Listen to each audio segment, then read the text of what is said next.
भूमिका। भगवत गीता संस्कृत साहित्य का नैतिक और आध्यात्मिक विषयों से संबंधित संभवतः सबसे अधिक प्रभावशाली और लोकप्रिय पद्यात्मक ग्रंथ है। यह मूल रूप में परमात्मा के साकार रूप भगवान श्री कृष्ण और उनके शिष्य अर्जुन का संवाद है। अर्जुन अपने समय का प्रतिनिधि नायक था, जो भारी संशय, भ्रम और संकट में ग्रस्त हो गया था। श्री कृष्ण और अर्जुन के बीच हुए संवाद का समय भी बहुत महत्वपूर्ण है। इसका संबंध महाभारत के युद्ध के प्रारंभ से है। अर्जुन यह सोचकर दुखी और चिंतित है कि उसे विरोधी सेना में सम्मिलित उसके अपने ही परिवार के संबंधी और माननीय वयोवृद्ध स्वजनों का खून बहाना पड़ेगा। इस कार्य को सदाचार और परमार्थ के आदर्शों के प्रतिकूल देखता हुआ निराशा और परेशानी में डूबा हुआ अर्जुन अपने गुरु के आगे आर्त होकर प्रार्थना करता है कि आप कृपया आध्यात्मिक दृष्टि से उचित दृष्टिकोण अपनाने में मेरा मार्गदर्शन करें। भगवान कृष्ण आध्यात्मिक ज्ञान के मूर्त रूप थे। केवल वे ही अर्जुन के हृदय की गहरी पीड़ा और कठिनाई को समझने तथा उसे ठीक रास्ते पर ले जाने में समर्थ थे, और वे ही अर्जुन की चेतना को एक से दूसरी अवस्था तक ऊपर उठाने, उसे अपने कर्तव्य पालन का उचित मार्ग दिखलाने और परमात्मा से मिलाप कराने में समर्थ थे। और परमात्मा का मिलाप ही मनुष्य जीवन का मूल उद्देश्य और परम लक्ष्य है। गीता को संसार के महान धर्मग्रंथों जैसे बाइबल, कुरान शरीफ और वेदों आदि के समान एक आदरणीय स्थान प्राप्त है, परंतु गीता उन सभी धर्मग्रंथों की तरह एक स्वतंत्र रचना नहीं है। यह महाकाव्य महाभारत का केवल एक अंग है। इतना ही नहीं, अन्य धर्मग्रंथों के विपरीत गीता का दिव्य उपदेश एकांत या शांतिमय वातावरण में नहीं दिया गया है, अपितु यह उपदेश युद्ध के कोलाहलमय और अशांत वातावरण में उस समय दिया गया है जब सत्य का जिज्ञासु अर्जुन अपने सामने उपस्थित युद्ध के परिणामों के बारे में सोचकर भारी दुविधा और परेशानी में पड़ा हुआ है। गीता के 18 अध्यायों में 700 श्लोक हैं, जिसमें महाभारत के भीष्म पर्व के 23 से 40 अध्याय को लिया गया है। महाभारत संसार के सबसे अधिक विस्तृत आकार वाला महाकाव्य है। इसमें 1,00,000 श्लोक हैं। यह पारमार्थिक और आचरण विषयक ज्ञान का समुद्र है। यह ईश्वरीय प्रेम और भक्ति का भंडार है और मानवीय चरित्र और अभिलाषा को जानने का साधन है। इसमें इन सब विषयों को लंबी लंबी और आपस में जुड़ी हुई घटनाओं एवं कहानियों द्वारा प्रस्तुत किया गया है। इस महान महाकाव्य के बारे में कहा जाता है कि धर्म, अर्थ, काम और मोक्ष यानी मनुष्य जीवन के चारों पुरुषार्थों के बारे में जो कुछ इस महाकाव्य में उपलब्ध है, वह कुछ अन्य ग्रंथों में भी प्राप्त है, परंतु जो इसमें प्राप्त नहीं है वह कहीं भी अन्यत्र प्राप्त नहीं है। ऊपरी दृष्टि से उपर्युक्त कथन अतिशयोक्ति प्रतीत हो सकता है, परंतु इस महाकाव्य की गहराई में जाने पर तथा इसमें प्राप्त कथाओं और इसके पात्रों को देखते हुए, जिनमें महानायक, ऋषि मुनि, साधु संत और परमात्मा के अवतार भी शामिल हैं, इस कथन के सार्थक होने की संभावना दिखाई पड़ने लगती है। यद्यपि यह महाकाव्य ऐतिहासिक रचना नहीं है, पर यह माना जाता है कि यह उन ऐतिहासिक घटनाओं पर आधारित है जो श्री कृष्ण के संसार में अवतार धारण करने के समय द्वापर युग के अंतिम चरण में घटित हुई थी। गीता महाभारत का केंद्र बिंदु है। महाभारत की विशाल कथा में जो सदाचार और परमार्थ से संबंधित उपदेश जगह जगह दृष्टिगोचर होते हैं, वे गीता में एक ही जगह प्रस्तुत किए गए हैं। सदाचार और परमार्थ संबंधी उपदेशों को जिस प्रकार स्पष्ट और प्रभावशाली रूप में गीता में प्रकट किया गया है, उस प्रकार की स्पष्टता और प्रभाव कहीं अन्यत्र दुर्लभ है।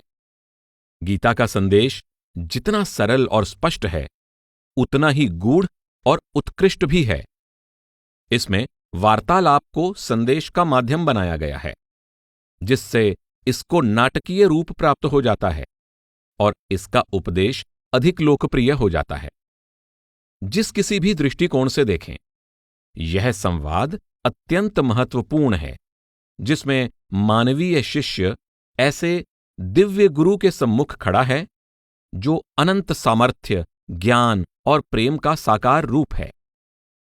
यह ठीक है कि गीता को औपचारिक रूप में श्रुति या दैवी संदेश की अपेक्षा स्मृति या परंपरागत ज्ञान माना जाता है, परंतु इसमें उपनिषदों का सार समाया हुआ है और उपनिषदों को श्रुति का शिखर माना जाता है। वैष्णवीय तंत्र सार के इस लोकप्रिय श्लोक में सुंदर ढंग से कहा गया है, सारे उपनिषद गाय के समान हैं। गोपाल नंदन कृष्ण दूध दुहने वाले हैं, अर्जुन बछड़ा है, बुद्धिमान पुरुष दूध पीने वाले हैं और गीता महान अमृतमय दूध है। गीता के लेखक ने गीता के प्रत्येक अध्याय के अंत में स्पष्ट रूप में इसे एक उपनिषद माना है। इसका लेखक कौन है, इसके बारे में कुछ कह सकना कठिन है, क्योंकि भारत के विशाल पारमार्थिक साहित्य में ग्रंथकर्ता का नाम नहीं पाया जाता। प्राचीन कालीन भारतीय परंपरा में विचारक को महत्व देने के बदले उसके विचारों को महत्व दिया जाता था। यही कारण है कि प्रारंभिक काल के सारे धार्मिक और पारमार्थिक साहित्य का संबंध व्यास से जोड़ा जाता है। व्यास का शाब्दिक अर्थ है संग्रहकर्ता। उदाहरण के लिए चारों वेदों का संग्रहकर्ता वेद व्यास को माना जाता है। इसी तरह कृष्ण द्वैपायन व्यास को गीता सहित सारे महाभारत का कर्ता कहा जाता है। कृष्ण का शाब्दिक अर्थ है सांवला। द्वैपायन का अर्थ है किसी द्वीप या टापू पर पैदा हुआ। इससे गीता या महाभारत के कर्ता के बारे में तो कोई भी विशेष जानकारी प्राप्त नहीं होती, पर इसके बावजूद यह बात स्पष्ट है कि गीता का लेखक कोई ऐसा महान ऋषि मुनि है जो पूरे प्रेम और ज्ञान से परिपूर्ण होकर अपनी बात कहता है और लोगों को अत्यंत विषाद से ऊपर उठकर सत्य की खोज करने और परमात्मा से मिलाप के अद्भुत आनंद को प्राप्त करने की प्रेरणा देता है। गीता के कथन के अनुसार कि यह ब्रह्म यानी परमात्मा के बारे में दिव्य ज्ञान प्रदान करती है और परमात्मा से मिलाप के साधन पर प्रकाश डालती है। गीता के प्रत्येक अध्याय के अंत में ब्रह्म विद्यायाम योग शास्त्रे कहा गया है। योग शब्द संस्कृत की युज धातु से निकला है, जिसका अर्थ है जोड़ना या मिलाप कराना। इसमें आपस में जोड़ने या मिलाप की विधि का अर्थ भी सम्मिलित है। दोनों ही अर्थों में गीता को योग का ग्रंथ माना जा सकता है। इसमें आत्मा के परमात्मा से मिलाप के ज्ञान के बारे में बताया गया है और मिलाप के साधन पर भी प्रकाश डाला गया है। कर्मयोग, ज्ञान योग और भक्ति योग आत्मा के विकास की अलग अलग अवस्थाएं हैं, जिन्हें आत्मा के ऊपर उठने और परमात्मा से मिलाप प्राप्त करने की आंतरिक साधना के विशेष प्रयोग के रूप में देखा जा सकता है। गीता अपने समय में प्रचलित योग के साधनों का संशोधन करके और उनमें सामंजस्य स्थापित करके उन्हें एक इकाई के रूप में प्रस्तुत करती है, ताकि वे एक ही आदर्श की प्राप्ति के लिए एक दूसरे के परस्पर सहायक एवं पूरक बन जाएं।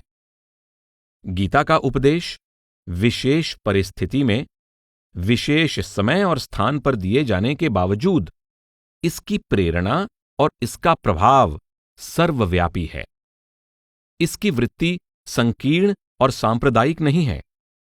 गीता ऐसे परम सत्य की बात करती है जो एक और अनादि है तथा जो संपूर्ण मानव जाति का साझा आदर्श है।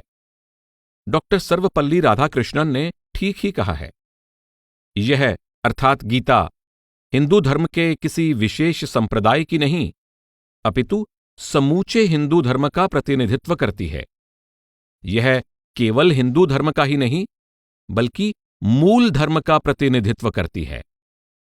इसकी सर्वव्यापकता समय स्थान से ऊपर है।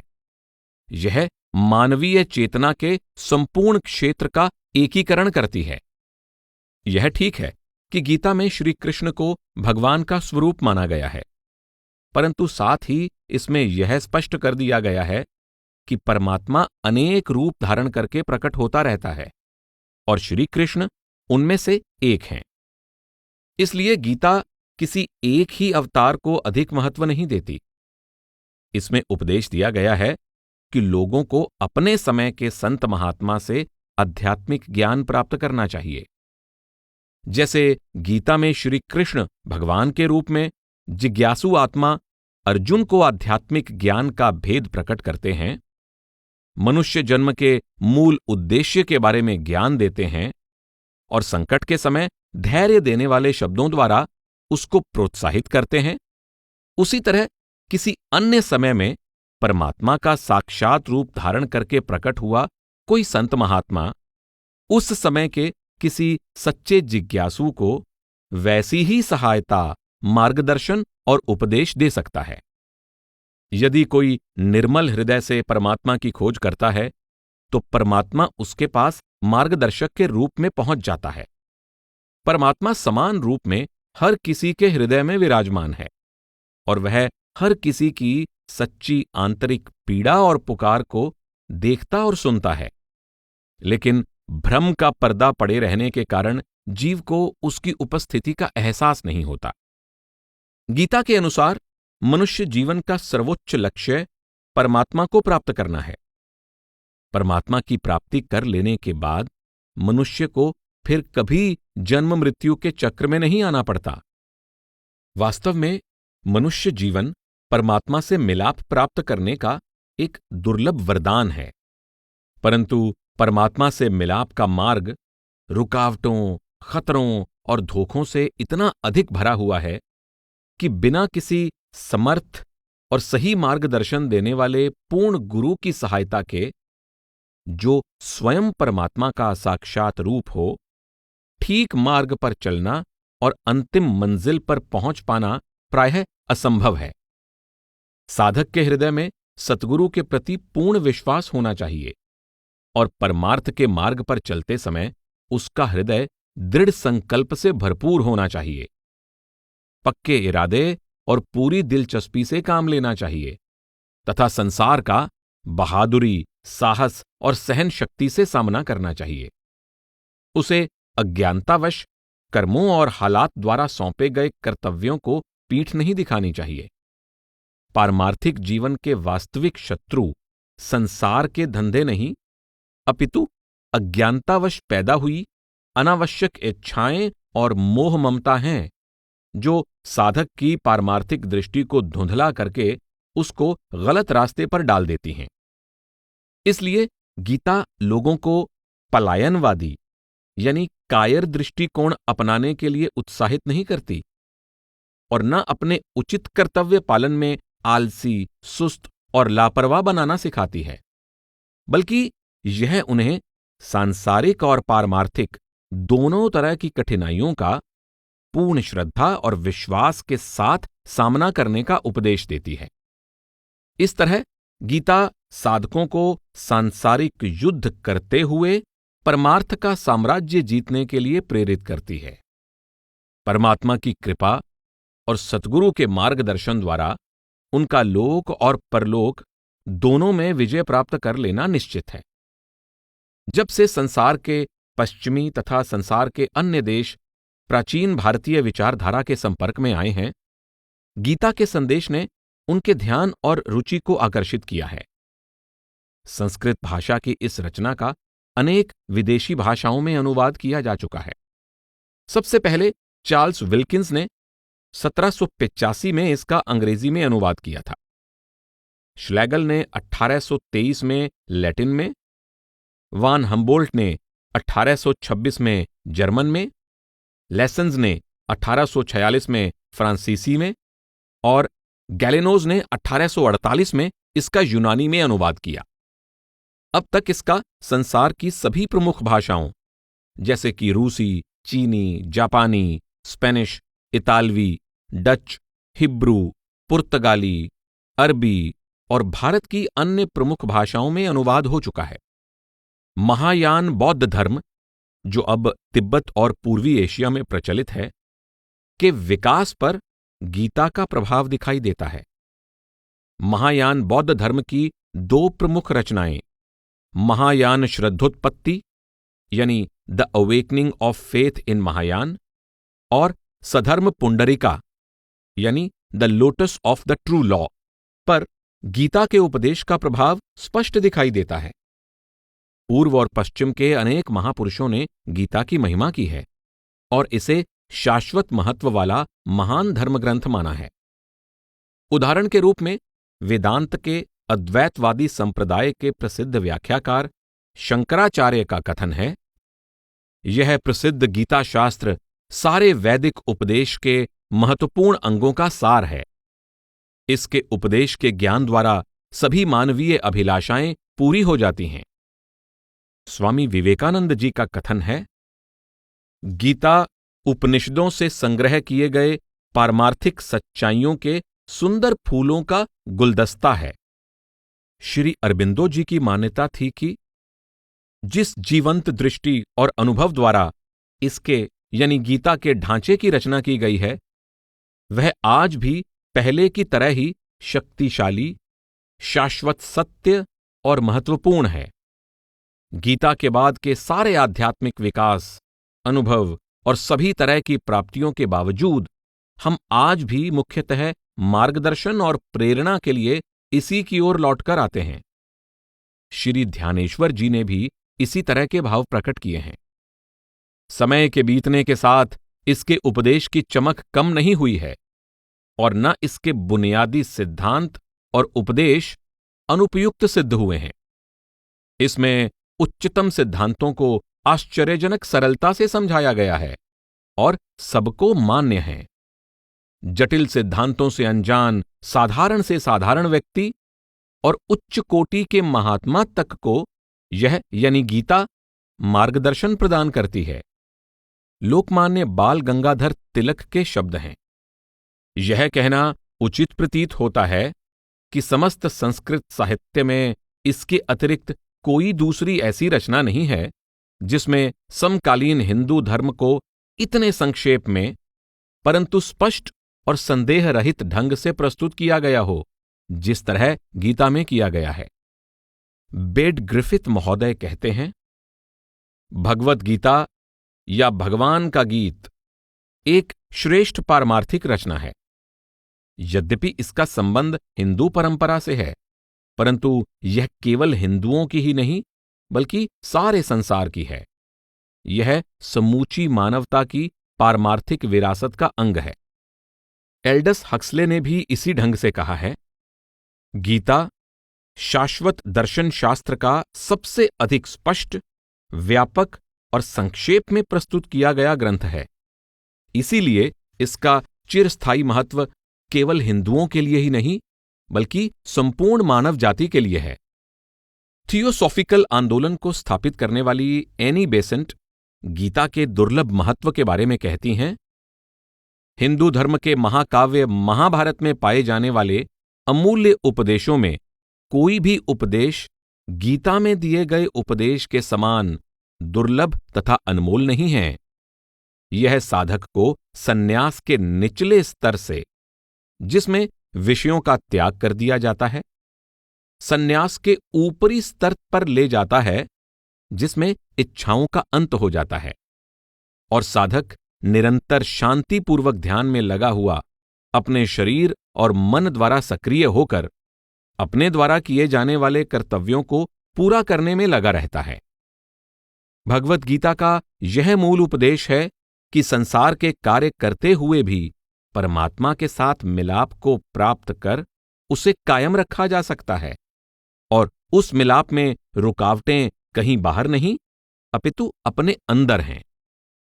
गीता का प्रसिद्ध प्रशंसक हेनरी डेविड थोरो गीता की महानता इन शब्दों में कहता है, न्यू टेस्टामेंट निर्मल सदाचार के लिए प्रसिद्ध है। सर्वोत्तम वैदिक ग्रंथ निर्मल बुद्धिमत्ता के लिए प्रसिद्ध है। फिर भी पाठक कहीं भी इतने ऊंचे, महान, निर्मल और दुर्लभ विचार जगत से ऊपर उठा हुआ अनुभव नहीं करता जितना भगवत गीता में करता है। गीता की संतुलित मानसिकता और आध्यात्मिकता ने सिपाहियों और व्यापारियों के मन को भी प्रभावित किया है। गीता के अनन्य श्रद्धालु महात्मा गांधी के वचन हैं, गीता सबकी माता है, यह किसी को अपने से दूर नहीं कर सकती। जो भी इसकी शरण में आना चाहता है उसके लिए इसका द्वार खुला हुआ है। गीता का सच्चा श्रद्धालु नहीं जानता कि निराशा क्या होती है। वह सदैव ऐसी शाश्वत शांति में सुख से रहता है जो समझ से ऊपर है। जब निराशा मेरी ओर तीखी दृष्टि से देखती है और मुझ अकेले को कोई प्रकाश की किरण दिखाई नहीं देती, तो मैं भगवत गीता की शरण में जाता हूं। मुझे कोई ना कोई ऐसा श्लोक मिल जाता है जिसको पढ़ते ही मैं गहरे दुखों में घिरा होने पर भी मुस्कुराना शुरू कर देता हूं। मेरा सारा जीवन बाहरी दुखों से भरपूर रहा है, और यदि इन दुखों ने मेरे ऊपर कोई गहरा और स्पष्ट दिखने वाला दाग नहीं छोड़ा है, तो यह सब भगवत गीता के उपदेश के कारण ही है। मदन मोहन मालवीय ने गीता के संबंध में अत्यंत ही प्रशंसा भरे शब्दों में कहा है, मेरा विश्वास है कि दुनिया की सभी जीवंत भाषाओं में कोई भी ऐसी पुस्तक नहीं है जो भगवत गीता की तरह सच्चाई और ज्ञान से परिपूर्ण हो और साथ ही इतनी सहज और सुगम हो। यह सर्वोच्च ज्ञान, परम निर्मल प्रेम और परम प्रकाशमय कर्म को मनुष्यों के सामने उपस्थित करती है। श्री मेहर बाबा के वचन हैं, गीता ने संपूर्ण मानव जाति पर अत्यंत शक्तिशाली आध्यात्मिक प्रभाव डाला है। यह केवल हिंदुओं का ही नहीं बल्कि सारी मनुष्य जाति का पवित्र धार्मिक ग्रंथ है। इसका संदेश केवल भारत के लिए ही नहीं अपितु सारे संसार के लिए है। निश्चय ही श्री कृष्ण जी भगवान के अवतार थे, क्योंकि आप पूर्ण संत सतगुरु थे। इसलिए वे जगत को आध्यात्मिक और श्रेष्ठ आत्मिक उपदेश में निमग्न करने में समर्थ थे। ऐसे ही भाव व्यक्त करते हुए स्वामी निखिलानंद जी कहते हैं, गीता के आचार्य श्री कृष्ण जी हैं, जिन्हें हिंदू परमात्मा का परम स्वरूप मानते हैं। आप आगे कहते हैं, गीता संसार के सबसे अधिक महत्वपूर्ण धर्मग्रंथों में से एक है। सभी जातियों और संप्रदायों के हिंदू इसका श्रद्धापूर्वक सम्मान करते हैं। नर नारी, बच्चे बूढ़े, गृहस्थ और सन्यासी सभी इसका सर्वाधिक सम्मान करते हैं। विलियम ई हॉकिंग स्वामी निखिलानंद की पुस्तक की भूमिका में कहता है, जो कोई भारत की पारमार्थिक साधना के सार को जानना चाहता है वह भगवान के गीत से अपरिचित नहीं रह सकता। इन सभी कथनों से पता चलता है कि प्रायः संपूर्ण संसार गीता से परिचित है और इसका प्रशंसक है। इसके बावजूद इस बात को ध्यान में रखना आवश्यक है कि जो लोग गीता के उपदेश की प्रशंसा करते हैं वे सभी इसके उपदेश को ठीक एक ही रूप में नहीं देखते। उदाहरण के लिए, वेदांत परंपरा के प्रमुख व्याख्याता शंकराचार्य, रामानुजाचार्य और मध्वाचार्य गीता की व्याख्या अपने अपने दार्शनिक संप्रदाय क्रमशः अद्वैतावाद, विशिष्टाद्वैतावाद और द्वैतवाद के विचारों के समर्थन में ही करते हैं। विद्वानों और लेखकों के बीच गीता में बताए गए परम तत्व के स्वरूप के विषय में ही नहीं बल्कि उसकी प्राप्ति के मार्ग के विषय में भी मतभेद हैं। कुछ विद्वानों का विचार है कि गीता में कर्मयोग को सर्वाधिक महत्व दिया गया है और अन्य सभी उसके सहायक हैं। कुछ अन्य विद्वान ज्ञान योग को सर्वोपरि होने पर जोर देते हैं और कुछ के अनुसार भक्ति योग ही गीता का सर्वश्रेष्ठ मार्ग है। गीता के प्रमुख व्याख्याकारों की पूर्व मान्यताओं और पक्षपाती दृष्टिकोण के साथ ही गीता में प्रयोग हुए कुछ शब्दों के अर्थ को समझने के रास्ते में भी कुछ रुकावटें और अस्पष्टताएं हैं, जिनके कारण उनके सही अर्थों पर सावधानी और उचित दृष्टिकोण से विचार करना अनिवार्य है। ध्यान देने वाली पहली जरूरी बात यह है कि गीता की रचना भारतीय विचारधारा के विकास के पूर्व समय से संबंधित है, जिसमें सांख्य, योग, वेदांत आदि शब्दों के अर्थ स्पष्ट नहीं थे। अतः इन्हें बाद में निश्चित किए गए पारिभाषिक अर्थों में प्रयोग नहीं किया जाता था। इस कारण गीता में प्रयुक्त कुछ ऐसे शब्दों को साधारण प्रयोग के रूप में देखना जरूरी है, क्योंकि उस समय जो पद अनिश्चित अर्थ होने वाले के कारण एक दूसरे के अनुकूल थे, वे ही पद बाद में एक दूसरे के प्रतिकूल अर्थ वाले बन गए, जैसा कि उनका प्रयोग आजकल किया जाता है। दूसरी आवश्यक बात यह है कि गीता का उपदेश आचार्य और शिष्य के बीच वार्तालाप के रूप में प्रस्तुत किया गया है। इस वार्तालाप में आचार्य या गुरु के उत्तर सीधे शिष्य के प्रश्नों से संबंधित थे, जिस कारण ये उत्तर आमतौर पर संक्षिप्त हैं। ये अधिक व्याख्या वाले और विस्तृत नहीं थे। इसलिए इन्हें कुछ अधिक विस्तार से समझने के लिए हमें इस पुस्तक के अन्य भागों में से कुछ संबंधित प्रश्नों के उत्तर में दिए गए विचारों को भी ध्यान में रखना होगा। इसलिए किसी विषय की पूर्ण जानकारी प्राप्त करने के लिए हमें पूरी पुस्तक में से आवश्यक सामग्री एकत्रित करनी पड़ेगी। तीसरी बात यह है कि गीता में शिष्य को धीरे धीरे एक से दूसरी अवस्था तक ऊपर उठाए जाने की आवश्यकता थी। इसलिए जो बात शुरू की अवस्थाओं में सबसे ऊंची जान पड़ी, हो सकता है कि बाद में कोई और अधिक ऊंची अवस्था उसकी जगह ले ले और वास्तव में उसे ही असली अंतिम अवस्था समझा जाए। इन सभी बातों और दृष्टिकोणों को ध्यान में रखकर यहां गीता के उपदेश के मुख्य विषयों को मूल पाठ की सहायता से निष्पक्ष और तर्कसंगत रूप से प्रस्तुत करने का प्रयत्न किया गया है।